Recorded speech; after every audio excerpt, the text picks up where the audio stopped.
Hello, Willalo posting. How are we? So, it is your boy Soy, and I'm here to show you a 4v4 on Arena.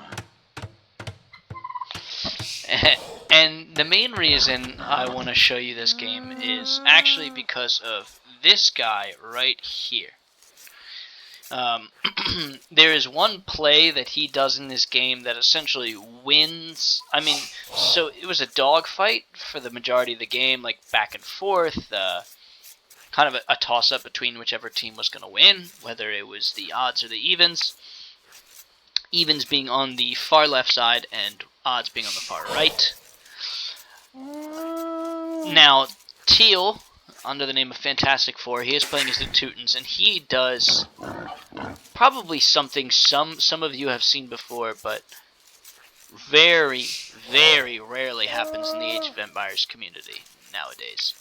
But it is still, and this video is evidence why, this is still a meta strategy. And the main reason I think this unit was actually brought into the game. Now, I'm just going to let this play out double speed, just to get like the early games going. I know Arena can be a little slow at first, and things don't really get cooking usually until Castle Age or late Feudal.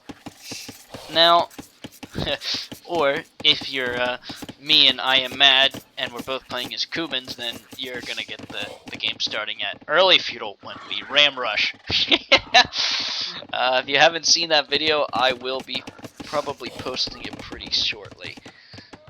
It's just a really successful ram rush where within 13 minutes we have 4 battering rams in an enemy's base in Arena, and he is out of the game. Now,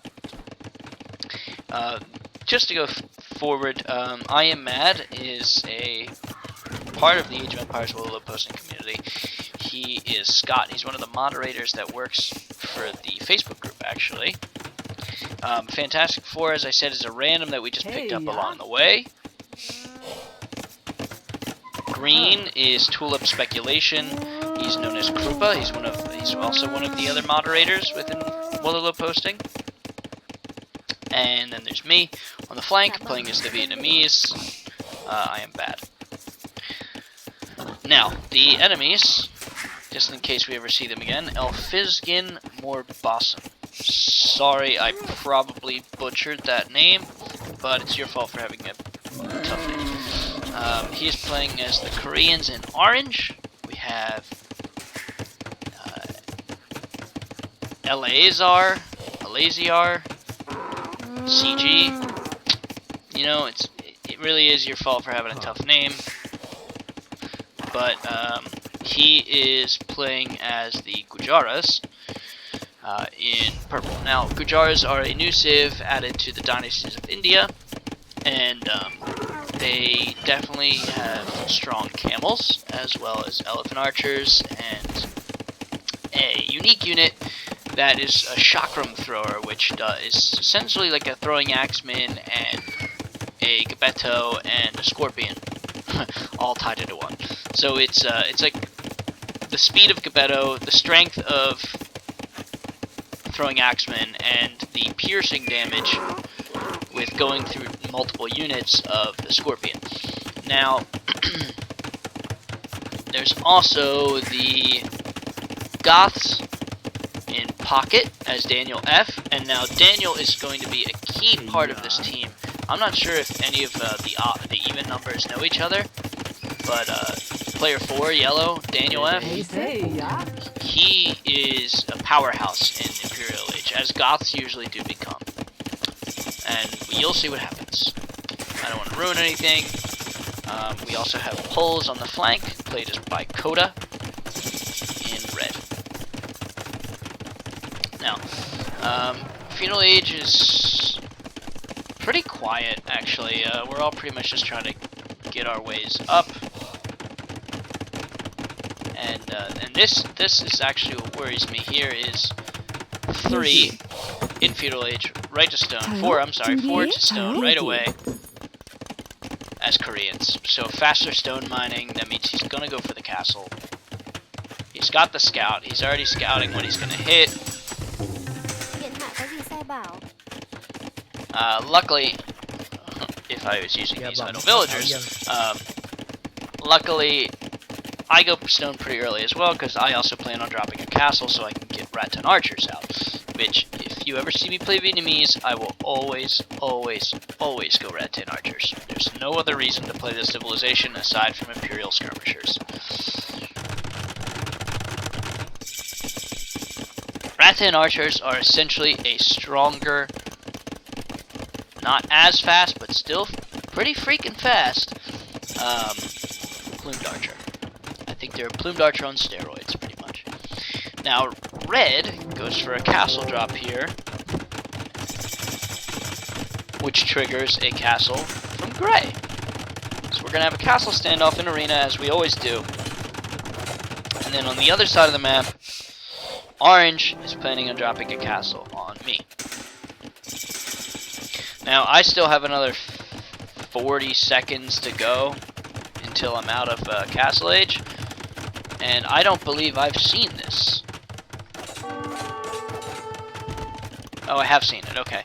I just saw it with my scout, I believe, and so now I know a castle is coming, and I barely have the stone. So most likely the best thing to do is buy the stone. I've already started to wall off this side. I'm gonna wall off this side. Which, if you're ever in arena and you're in this position, if they castle drop you, just wall behind. It's the safest thing you can do. Now, the only issue with Koreans coming forward is that they have war wagons, which are one of the few ranged units that they're one of the few ranged units that beat rat 10 archers. And here's the double castle.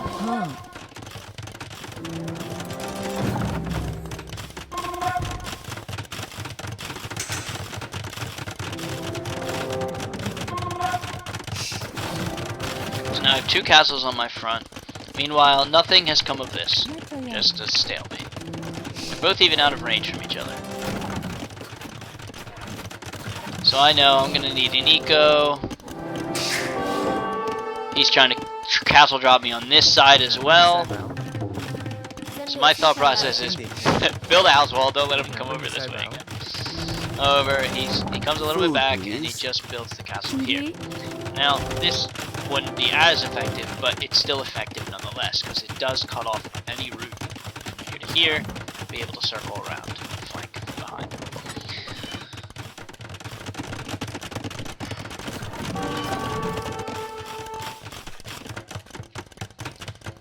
Now, Teal, what's he up to? He's been quiet the entire game. High score, high population. He's able to fully boom, just like green, untouched, not being bothered. He's got Teutonic Knights on the way. +2, +1. He's got siege workshops. I am in the thick of it, just trying to stay alive, defend my territory here. Now, as I said, these war wagons, dumpster. I can micro as much as I want, but really he's always going to get the better trade.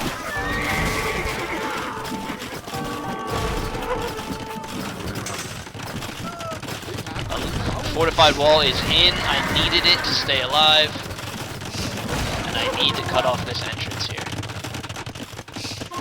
However, green is certainly not leaving me in the dust. I've been in comms chat with him the entire time, and he is like, great, I'm gonna have start spamming light cap and cut down wagons. Now, this is the mistake on orange and purple's part, is they're now over committing castles. So there's a certain point of resource efficiency cost-wise. So how much you're investing into a push versus how much you're actually yielding, or at least stalling the opponent from cultivating. So, sure, they are really boxing me in with 3 3 castles now, but a 4th castle, even the 3rd castle was dicey if it was going to do anything, but the 4th castle now, this does nothing. Absolutely nothing. It's not covering a resource, it's not keeping me away from anything. It's literally just a generation production spot. Now, sure, I understand if you're going into unique units that you just want to pump out your unique unit, but castles are just so costly and stone is just so rare. It's genuinely not worth it to just throw it down willy-nilly. Every position should be at least strategic. Even if it was just over here covering this gold, it would have been a better spot. But just out here in the middle of nowhere, on the front, where there's already trebs, just not the right move. Now, I put my castle to defend my stone pile, to defend my town center, to defend this flank. I have this castle to defend my farming eco, defend this stone pile, defend this town center. This was just, look, it actually did nothing, and I don't even think it produced a war wagon. So just be conscious of how much you're investing into a push, because sometimes you're actually burning yourself out of resources. Now this is where yellow got scary. Fully boomed, goth eco, big gold piles, big wood lines, big farm eco, barracks city, baby, barracks city. 14 barracks on the way, 6 on the way. Huskarl's coming in big time. Obek's putting up a beautiful fight here. Oh god, I love this. These Obeks are armor piercing, so they will smash, right? They'll smash the normal lungs for sure.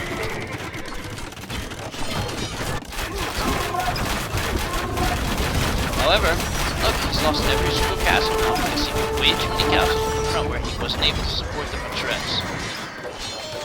I was able to turtle up in my little base. Green was able to allow me to buy enough time for him to bring in fully upgraded light cav. And now Teal is able to help.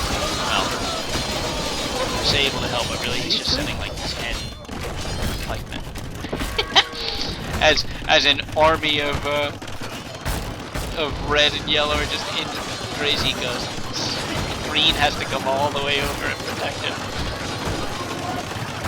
Now this is what I wanted you to see.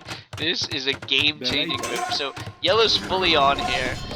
Green's having to push on both flanks, getting pushed over here, getting pushed over here. So Teal decides to make one move, which absolutely ends the career of yellow. Now red spots this, and you'll see a ping from him very shortly. If he didn't already make it. I might have missed it, I'm sorry. But red spots this. Yellow sees it, changes his rally point, but it's too late. The Teutonic Knights are in, and they are causing chaos. This is a villain origin story if I've ever seen it. 17 plus 4, 10 plus 3. These Teutonic Knights will take 1 damage from us. And they are all in the eco. And they have heavy attack. They will destroy these TCs. This move right here is pretty much what won us the game. Knocked yellow out of the game. Nobody came to help him on such short notice. Nobody was able to. Purple is still in Castle Age, and red had Obeks and Knights nowhere even close to yellow's base. Look at this. Within seconds, 5 siege towers wiped yellow out of the game. This is why I wanted to show the game. Sure, like the good dog fight, you know, you got somebody rat holing in here, you got grades clawing for every breath, but really what we're here for is an army of Teutonic Knights that just wipe someone's eco out. Look, even Knights can't come in and do anything to this. These Teutonic Knights have so much melee armor that nothing can take them out unless you have a ranged unit. And there are nobody with ranged units on this map except for Orange, and he is getting pushed into all hell. And all he has is about 6 war wagons, because he lost all his castles. Now it's round 2, time to get into the siege towers again, and watch what happens next.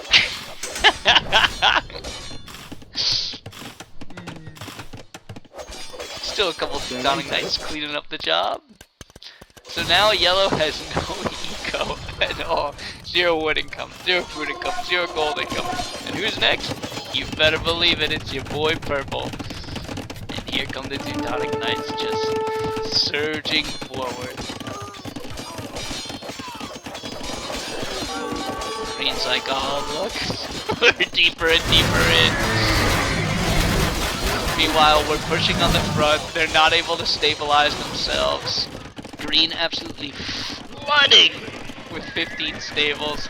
Gray is back in action, now pushing outwards. Big hand cannons, big champions. Meanwhile, Teal is just lighting up everyone's eco.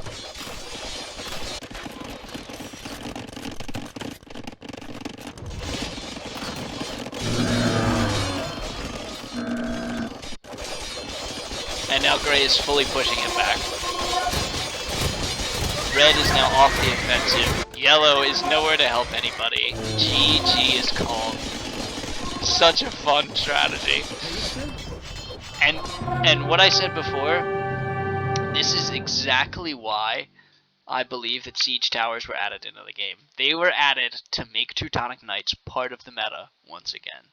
And as we get to see, they still hold up their end. Yeah. Look, he had 40 more Teutonic Knights to go. He could have sent in another bomb. He could have dropped him into red next. Oh, baby. What a whirl of events.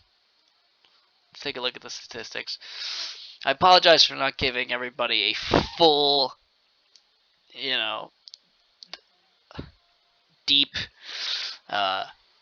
detailed commentation there, but I really just wanted to show you what Teal had in plan. It's a good time. Alrighty. Oh, look at that. 284 to 53. This man did nothing. Nothing at all. And then just dropped all of his units in one person's base.